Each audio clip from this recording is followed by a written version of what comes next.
Olá, boa tarde, tudo bem? Meu nome é Antônio José Raposo, conhecido também como Tony Raposo. Sou aqui da cidade de São Francisco, no norte de Minas Gerais. E a minha cidade fica à beira do rio São Francisco, esse rio que você está presente aqui. Me perguntaram se eu sabia, se eu tinha conhecimento sobre a existência de seres encantados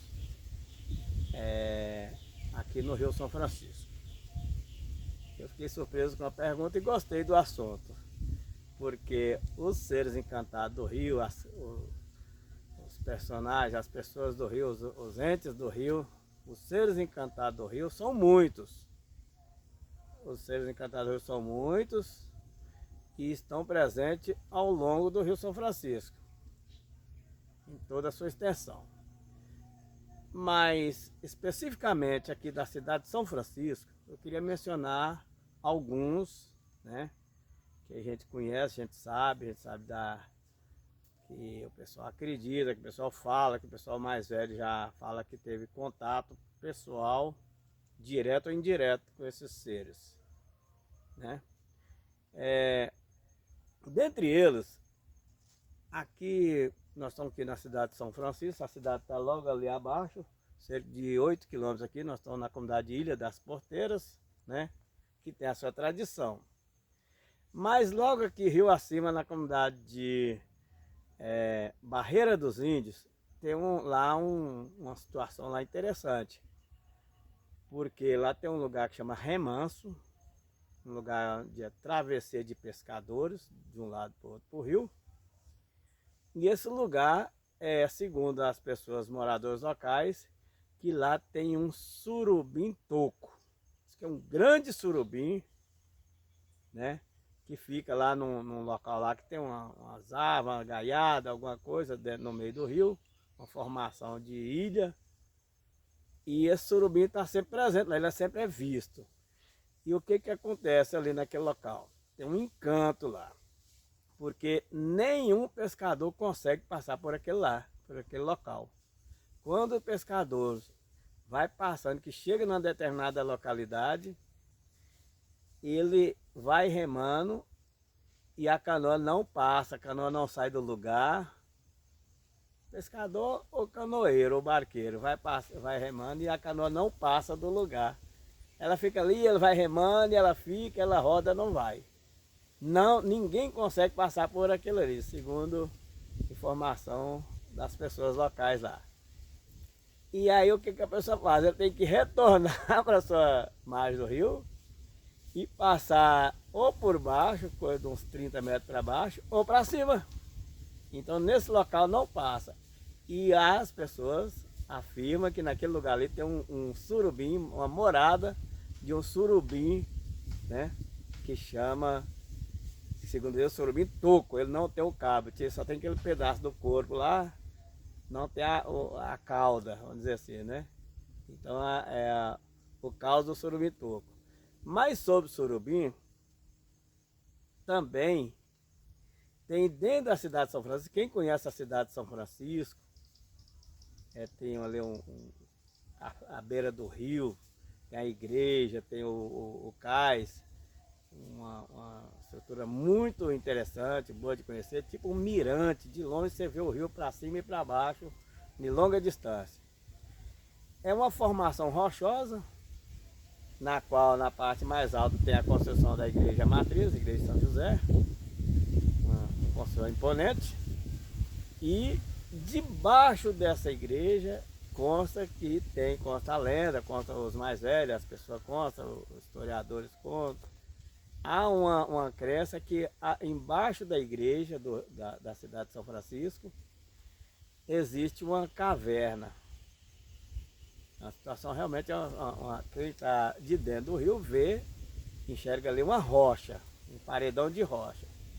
E que tem uma grande caverna embaixo do rio, embaixo da igreja, uma caverna enorme, e que o acesso a essa caverna, essa gruta, ela se dá pela água abaixo do nível da água do rio. Então quem quiser entrar nessa caverna tem que fazer um mergulho no rio e acessar a entrada dessa grande gruta por baixo d'água, mergulhando. Aí quando ele entra, ele vai deparar com a grande caverna e dentro da grande caverna um grande palácio.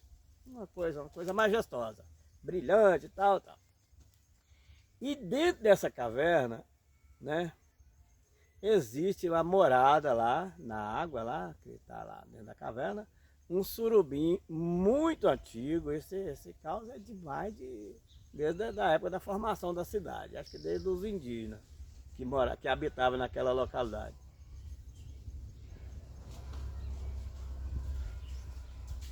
Que dentro dessa caverna tem a morada de um surubim de cabelo. Ele é todo peludo, ele tem pelo, ele tem barba, ele tem cabelo longo, tem cabelo pelo corpo, é pela idade dele. Então é a lenda do surubim de cabelo.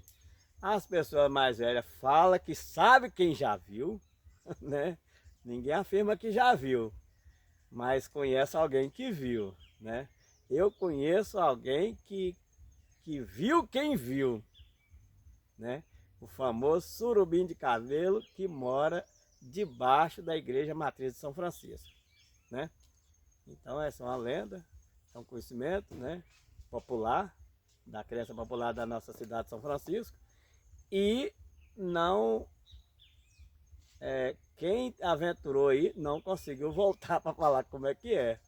Essa é uma questão que fica em aberto, porque pescadores que já aventuraram a ir lá conhecer a gruta só sabem da entrada, mas quem entra não tem a notícia de quem saiu.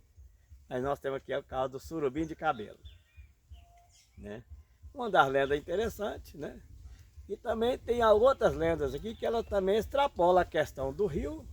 Alguns seres encantados que são vinculados ao rio, mas também extrapola a sua área de atuação, não especificamente dentro do rio, mas também fora do rio. Tudo vinculado à cultura ribeirinha. E, por exemplo, nós temos aqui o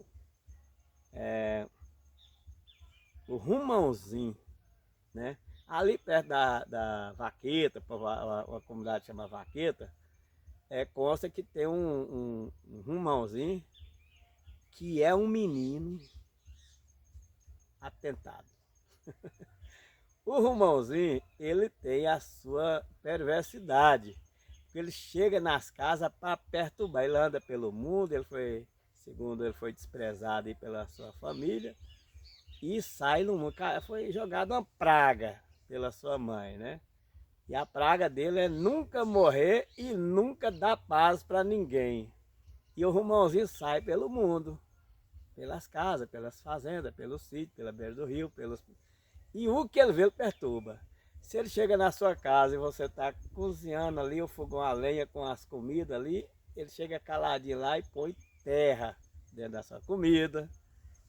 Aí quando a pessoa vai comer, tem terra, põe cabelo dentro da comida. O cabelo dentro da comida, para o sertanejo, achar um fio de cabelo da comida é uma coisa de extrema...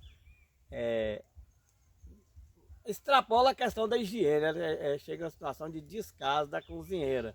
Porque acha um fio de cabelo, tem um cabelo dentro da comida, e a pessoa despreza e gira um conflito entre as pessoas ali que tá daquela família. Aí ele joga cabelo e aí o marido chega da roça, do roçado, chega da pescaria, cansado, quando ele vai almoçar, o que ele encontra? Cabelo na comida. Aí, o que acontece? Ele já começa a brigar com a mulher. Então o Rumãozinho cria essas desavenças.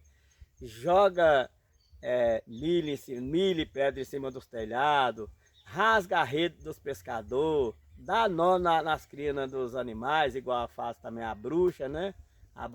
Tem uma bruxa que ela tem o hábito de de fazer o nó nas crinas dos animais. O Rumãozinho também faz essa função de baralhar os cabelos, a crina e os rabos dos cavalos, né?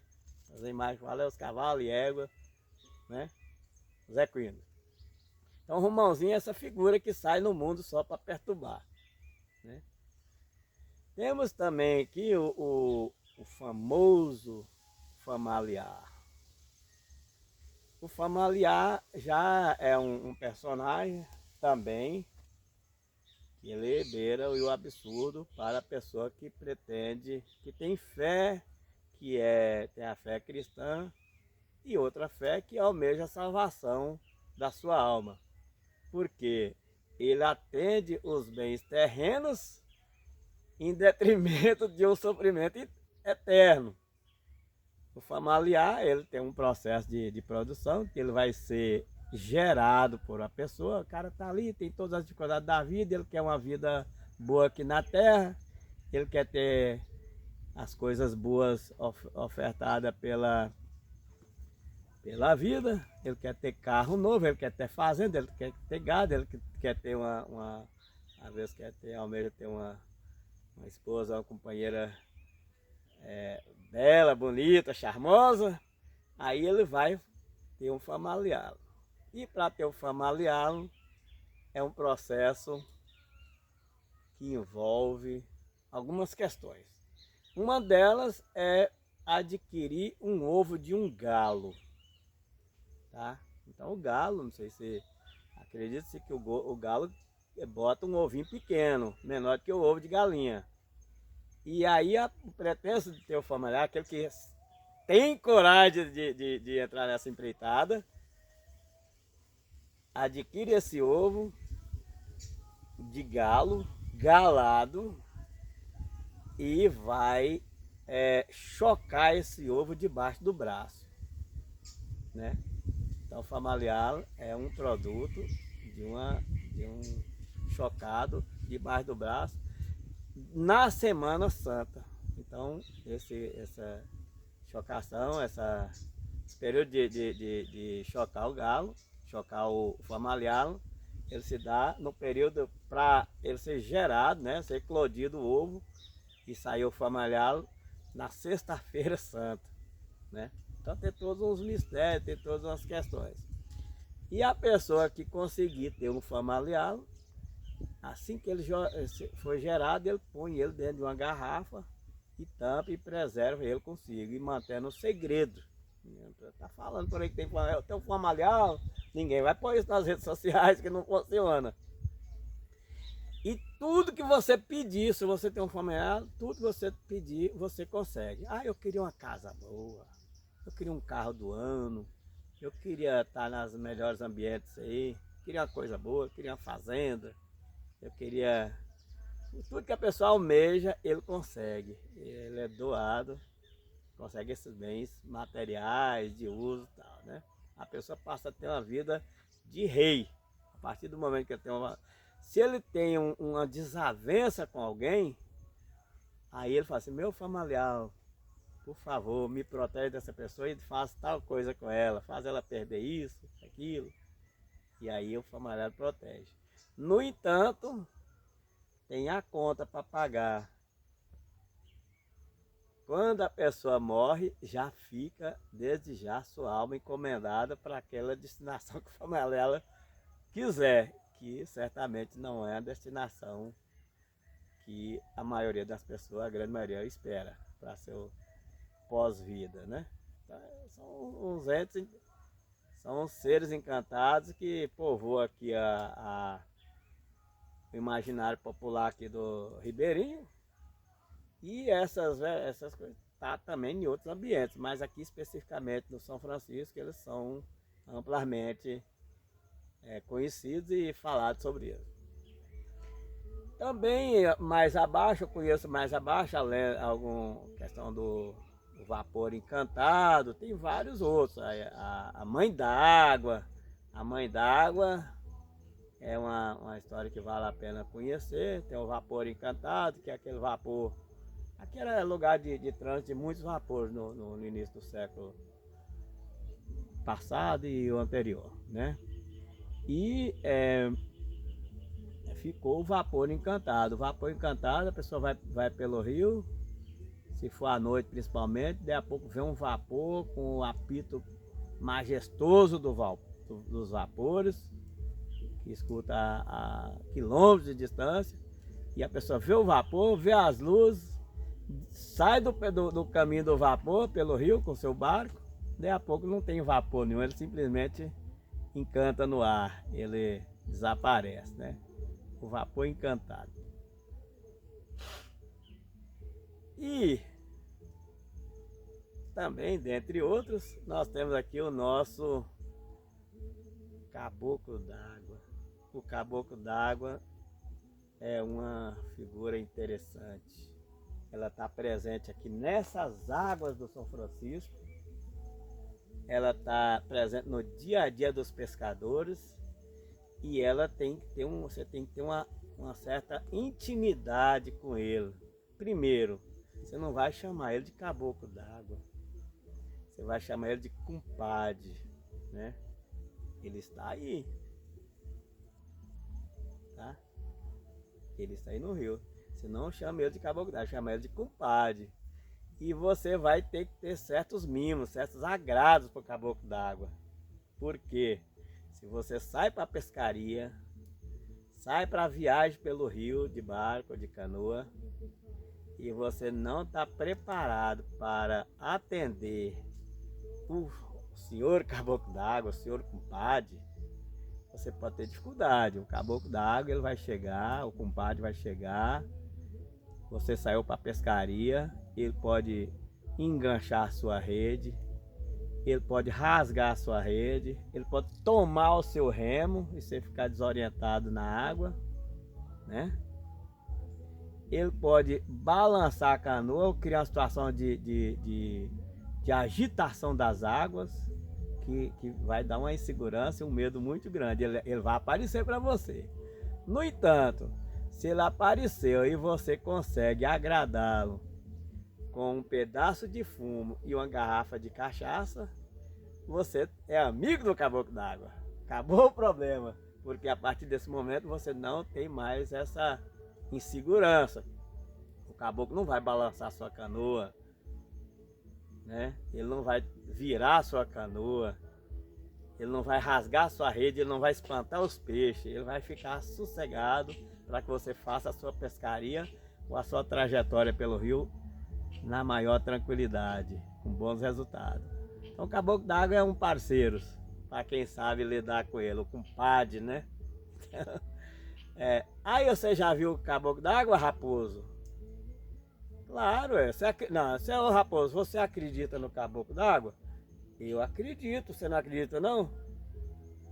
Se o meu amigo acredita, se o vazanteiro acredita, se o pescador acredita, por que eu não acredito? Mas eu conheço quem não acredita. Eu conheço quem vive no rio, quem pesca no rio, quem é pescador artesanal tradicional e não acredita. Fala, não, isso não existe não. Isso é crendice, isso é invenção. Mas quando ele pega a canoa que vai atravessar o rio, vai para a pescaria, o que ele faz? Ele não acredita, mas ele pega ali sua garrafa de pinga e um pedaço de fumo e põe lá no cantinho da canoa, que por via das dúvidas, né? E eu não acredito não, mas se ele aparecer, então tá aqui, ó. Beleza? Se você for atravessar o rio, traga sua pinga, sua garrafinha de cachaça e traga um pedaço de fumo. Se você encontrar o caboclo d'água por aí, ó. O rio tá ali, ó. O caboclo d'água tá quietinho aí, ó. Hoje mesmo ele tá aí. Sossegado, as águas estão planas, estão sossegadas. Então é isso, gente. Muito obrigado, agradeço. Tá aqui a minha mensagem. Lembrando também que esse rio São Francisco tem outros mistérios grandes, né? Que inclusive tem um momento na meia-noite, por volta ali da meia-noite, que o rio para, tudo silencia, as águas param, os peixes param, os animais param, fica ali em silêncio profundo, as pessoas param, tudo que está em torno do rio, a água para e fica ali em silêncio profundo, nada move, coisa de... É muito breve, é rápido, mas há um silêncio, há uma paralisação total de todos os seres, toda a água, toda a correnteza da água para. Meia-noite em torno de meia-noite, tem esse momento que o rio para. E tudo recomeça após. Valeu, um grande abraço, satisfação. Vem aqui pro Rio São Francisco.